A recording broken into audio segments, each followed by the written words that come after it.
لما دخوازم جه دکتور آزاد عثمان بسپوره کشو هوای لحولێرێ بپرسم.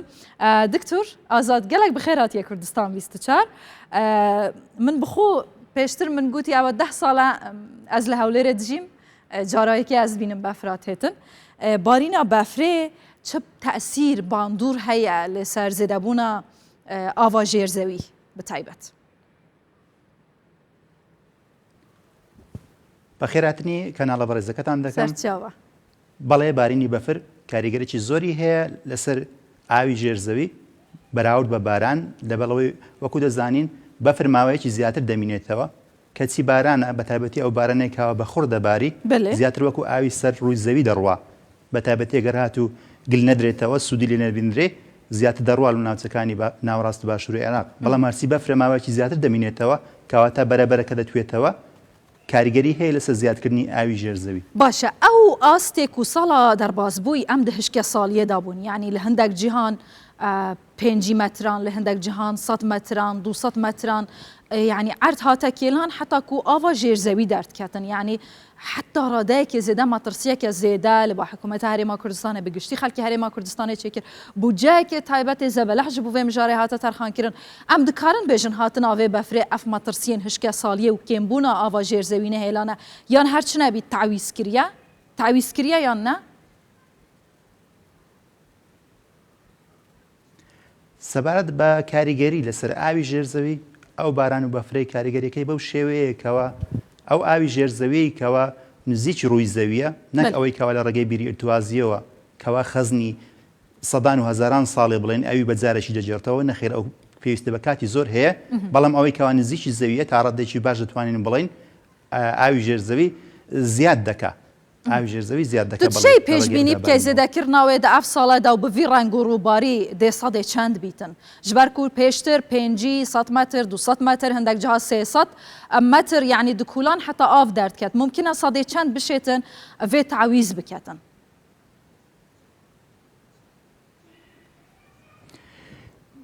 سەبارەت بە ئاو بەگشتی وەکو باڵانسەکی وایە پەیوەندی بەوەی هەیەکەوە چەند دێتن وەکو داهات وەکو باران وەکو بەفر و لەلایەشکەوە چەندی لێ سەرف دەبیتن ئەوەی لێ سەرف دەبی بە شێوەی سروشتەکەی بە هەڵم دەبی و لەلایەشکەوە ئەوەی کەوە بەکارهێنانی لەلایەن مرۆڤەوە بەکارهێنانی ناوماڵ لە ئاودێری لە کەرتی پیشەسازی کەرتە جیاوازەکان کەواتە پەیوەندی بەو دوولایەنەوەی هەیە چەندە وەکو داهات ئەو ئاوە دێتن لە باڵانسەکەی و چەندەش ڕۆیشتیە و دەڕواتن کەواتە ئەو هۆکارەی کەوە لایەنی ئێستا دەتوانن بڵێن وەرزستانە کاریگەری پلێگەرمی کەمە لە بەهەڵم بوونەوەکەی ئەوەی دەمینی کاریگەری باە بەڵام لایەشکەوە بەکارهێنانی ئاوی ژێرزەوی هێشتان هەر زۆرە ژمارە دانیشتوان زیاد بووە پێویستی مرۆڤ زیاد بووە لە بۆ شارەکان فراوانتر و گەورەتر بووینە کەواتە لایەنی خەرجیەکەی هێشتان زۆرە لێ پەنا دەبرێتە بەر ئاوی ژێرزەوی بە تایبەتی لەو کاتانێکەوە ئاوی سەرزەوی کەم دەبیتن. ئەس هەندێک ئامارێن کەشناسیە بە کورتی بێژم دەبێژن 24 دەم ژمێرێن بوریدا زێدەترین بەفر لە کودەرێ باریە لە کێلێ باریە کو 9 سانتیمەتران باریە کێمترین ژی لە قەزا بەردەڕەش 1 سانتیمێ و پشتی وێ لە کودەرێ لە ڕانیا 2 سانتیمەتران بەفر باریە لە سنتەرێن باژارە ژی لە سلێمانیە 13 سانتیمان بەفر باریە و لە دهۆکێ هەفتان لە هەولێرێژی حتانها 4 سانتیمەتران لێ لە هەولێرە هێشتا بەفربارین یا بەردەوامە. ئەم دکارین بێژین گوهارتنە vê ئاستێ بەفربارینێ لە ناوچەیەن جودا بە هەمان ئاوا گوهارتنە لەسەر ئاوا ژێرزەوی لە ناوچەیەن جودا میناکەم بێژن لە کێلێ 9 سانتیم نه هەندێکە.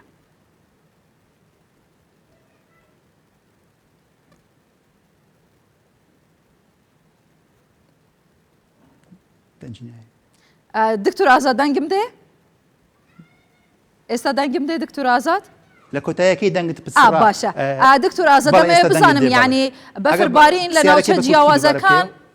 بەفربارین لە ناوچە جیاوازەکان وەکو یەک نەبووە بۆ نمونە پێت بڵێم لە کێلێ 9 سانتیم بەفرباریوە ئێمە دەتوانین بڵێن یعنی ئەو 9 سانتیمە تەئسیرێکی وای نەکردووە لەسەر ئاوی ژێرزەوی بە پێ ناوچە دەگوڕێ ینی خۆت دەزانی. بەڵێ کاریگەری هەیە بەڵام ئەوە شتێکی ئاساییە هەردەم لە ناوچە سنووریەکان لە ناوچە شاخەوە بەرزەکان ساڵانی بەریش هەروە بووە بەفربارین لەو ناوچانە زیاترە لەو ناوچانە وەکو ئاوی ژێرزەوی وەکو ناوچەکانی نزیکی خۆی سوودی لێ دەبێنرێ وەکو ئاوی سەرزەویش سوودی لێ دەبێنرێت لە کاتی ئەو بەفرە دەتاوێتەوە تێکەڵی زەیەکان دەبی لقەکانی دەبی وەکو ئاوی سەرزەوی بەڵێ سوودی دەبیتن لە بۆ شارەکانیش و ناوچەکانی نزیکی شارەکانیش. یعنی ئەم بەفربارین و بارانبارینە دەتوانین بڵێن تەئسیرێکی ڕاستە و خو دەبێت لە سەرکەش و هەوای هاوینان بە تایبەتی خۆت دەزانی هاوینان هەولێر زۆر گەرمە هەندێک جار پلەی گەرمە سەروی پێنجیە یعنی ئەمە گوهارتنێک لەو پلە گەرمانە بەرزبوونی پلەی گەرمە دروست دەکا لە وەرزی هاوین؟ ئێمە وەکو پێشبینی چەند لایەنێکمان هەیە پێشبینی درێژخایەنمان هەیە پێشبینی بواری ئاو هەوا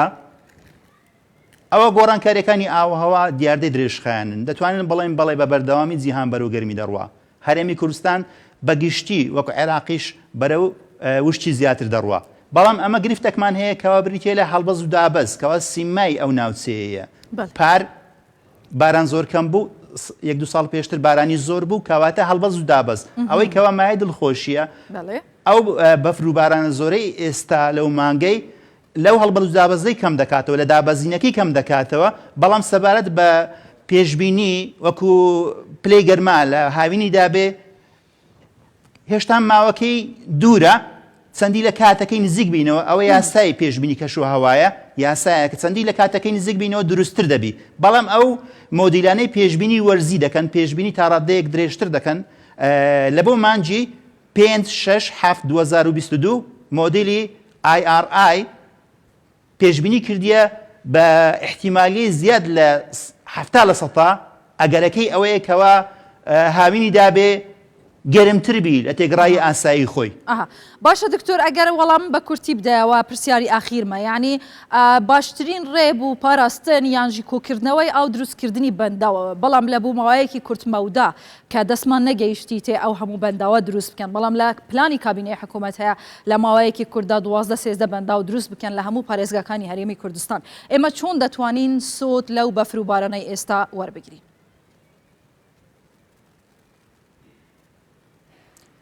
بەڵێ شیکردنەوەکە جوانە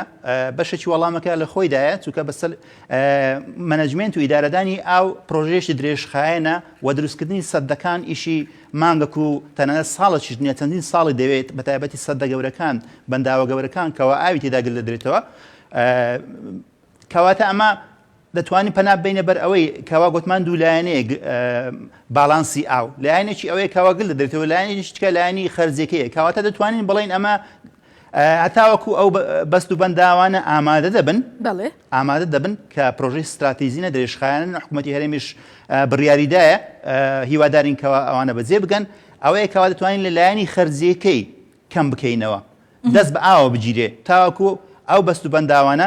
ئامادە دەبن بڕێ پێویست ئاو لە بۆ کەرتە جیاوازەکانی هەرێمی کوردستان کۆ دەکەنەوە و لە کێشەی کەم ئاوی دەربازمان دەبێت چونکە بەڕای من ئەوەیە بەڕاستی ئێمە ڕاستە ئێستا وڵاتانی دراوسێ گوشارەشیان خستی سەر هەرێمی کوردستان و عێراق ئێران و تورکیا بەڵام گرفتەکەمان لە ئیدارەدانیشە لەوەی کەوە وەکو پێویست